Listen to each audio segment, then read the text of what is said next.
London riots predicted 100 years ago. It's London type riots, really. You'll find that it's been coming up from time to time, and it'll now escalate. It'll spread to Europe. It will come and go in the UK. It is a continuous problem. It's an economic problem. It was predicted by Sinne van Rensburg 100 years ago, and there's obvious points that nobody wants to say aloud because of the labeling that goes around these issues. But in essence, you'll find that the riots are mostly people of colored. That means non-white. They are the ones that is mostly marginalized. It's also now happening in North Africa, where many are pushed to the brink of, you can call it extinction, because there is absolutely no future and no hope. You have it spreading across Africa, and from Africa it'll spill over into Europe and into the UK. We'll have similar kind of smaller events in the Americas. Mainly it'll be a European and a UK problem. Now, in the UK, obviously, there's a very high tolerance for this type of things, to allow it so that the anger can kind of be diffused through things that, like looting and stealing. I mean, it's really criminal activity at the end of the day. And it's being allowed because it gives a particular view of people of color, and it suits the whites to have it this way, because then they can justify the next development within the situation of the world, which is essentially being directed by Caucasian races.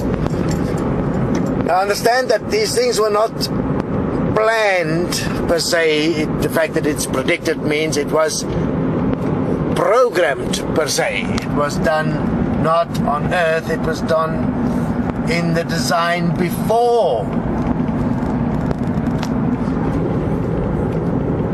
It was manifested on Earth through a pre-programmed scenario. Here, David Icke is quite correct in the point about the Third World War being promoted, planned, put into action. And it's basically the Third World War is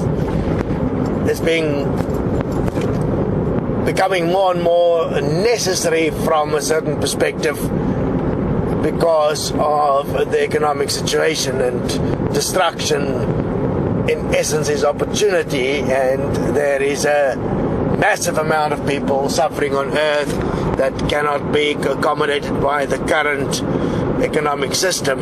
They don't have the capital to survive. They have no way of getting the capital, so the capital has become exclusive. And in this exclusivity, you have a major problem developing. And instead of having riots extensively, continuously, they will rather opt for war. And that will be done through eventually offering money to dear souls or soldiers. They are the dear souls that's going to have to save the world from a certain perspective, or not really save the economic system. Instead of changing the system, they'll try and save it, and millions will die. It's not necessary to go this way, but it is most likely now.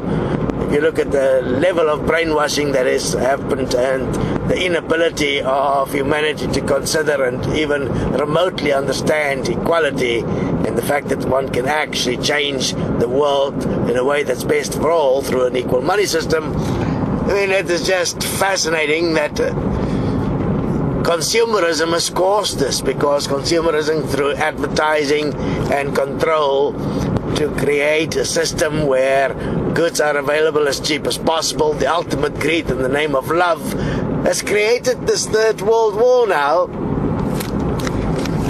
In a way it was stopped, in a way it was possible to transcend it, but now most unlikely. And love is the cause. If Mr. Icke could hear that, he'll obviously disagree.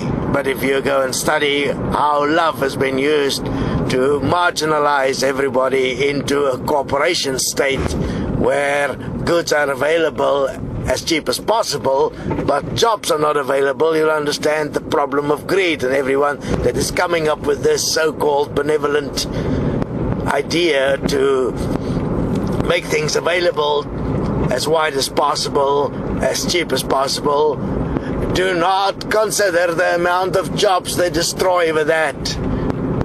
They do it obviously to enrich themselves, but then that enrichment is then covered up with their benevolent, loveful act. I love what I'm doing. I love the fact that I'm able to spread my love by making things available to everyone. That's in fact greed, and it is one of the major causes for the problems in the world, the riots, the economic problems, the bailouts, and now the next world war. Greed is the cause, and it's done by good people.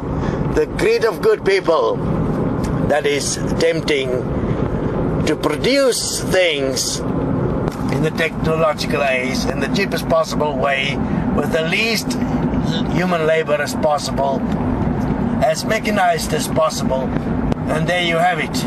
War is brooding, and the heat is on. It's burning in the streets of London, and the heat is growing as it's burning in Libya, and in Egypt, and in Syria. Have a look what the Jews are moaning about. They're moaning about the rentals being too high and the income not high enough. Why is the rentals high? Capitalism. Because those that own the buildings, which is their capital, is utilizing their control to push up the prices. They're not interested in providing housing. They're interested in making money, profit. This profiteering will cause us massive problems. So please,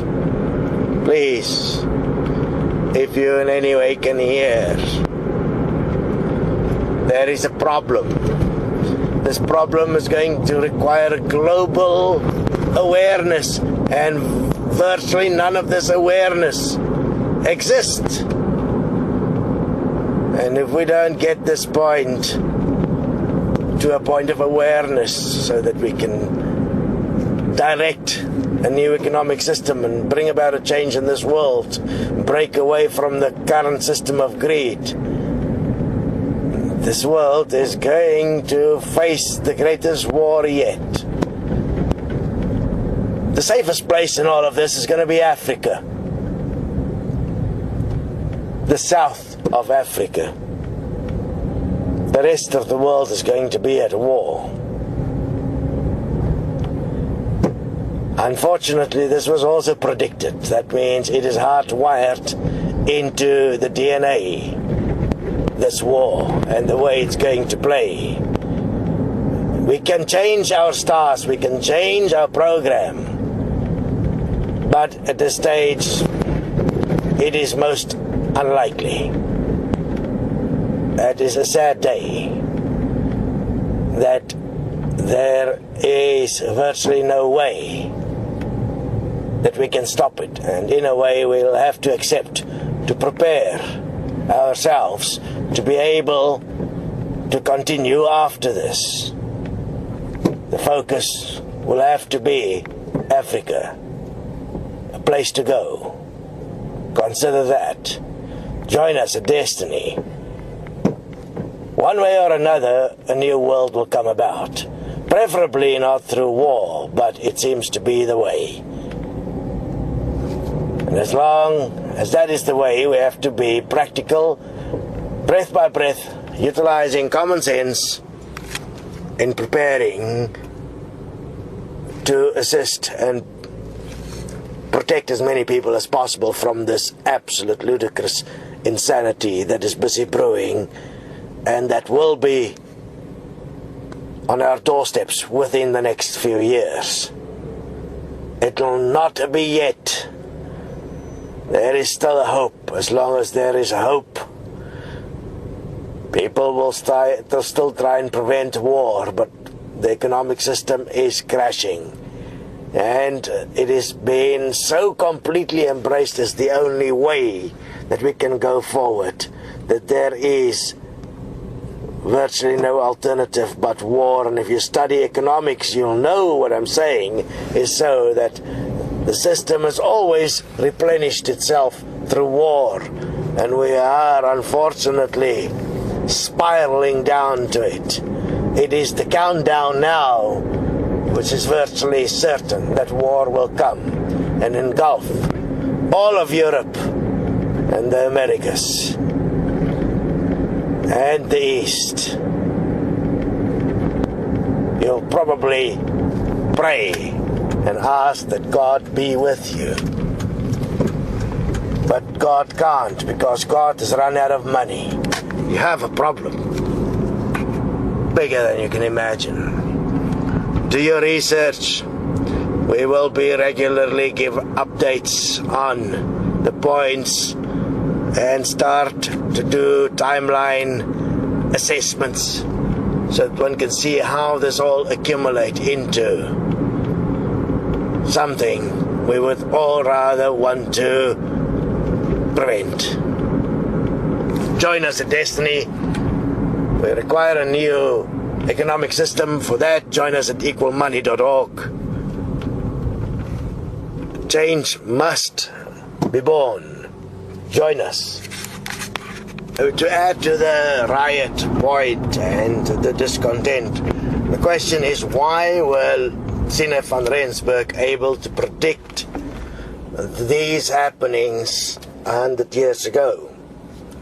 Essentially, if you study his work, and there are books available in English, you'll notice that when he had his visions, he first went through a process of a great battle, where he battled the forces of light and dark, of good and evil, and once he finished that battle, he came to clarity and he had his visions, which is basically the battle of polarity, which is in the design, and we'll be showing through the fossil record in time how this design was pre-programmed. It is astounding how specific it was programmed to bring us to this day and age. But through utilizing the specific outcomes of good and evil, the future was predicted, and the problems for Europe and the United Kingdom specifically in terms of retribution for what they did in the world, because your cycles work through a karmic cycle. What they've done to the non-white races throughout hundreds of years is now bearing its fruit, and it'll become uncontrollable as it will run amok in these areas, and the fear will bleed onto the streets. There is no easy answer for these things now. There has never been humans on earth that cared about anything but themselves. And of those, the British are the worst. They have an ego that is being imposed on humanity through currency, through conquering, through slavery, through many ways. And their payday has arrived. Suggest that that's not the place to go as things get worse, and they are not ready for it, because the self-righteous ideas about themselves are so extensive that it'll be too late before they realize the shit they're in. Anyway, that is the terror that revisit those that invented terror and that imposed it on the world. It's very similar to the problems awaiting America for the terror they imposed on the Indians. It is massive problems that is ahead for many, many parts of the world. Join us at Destiny.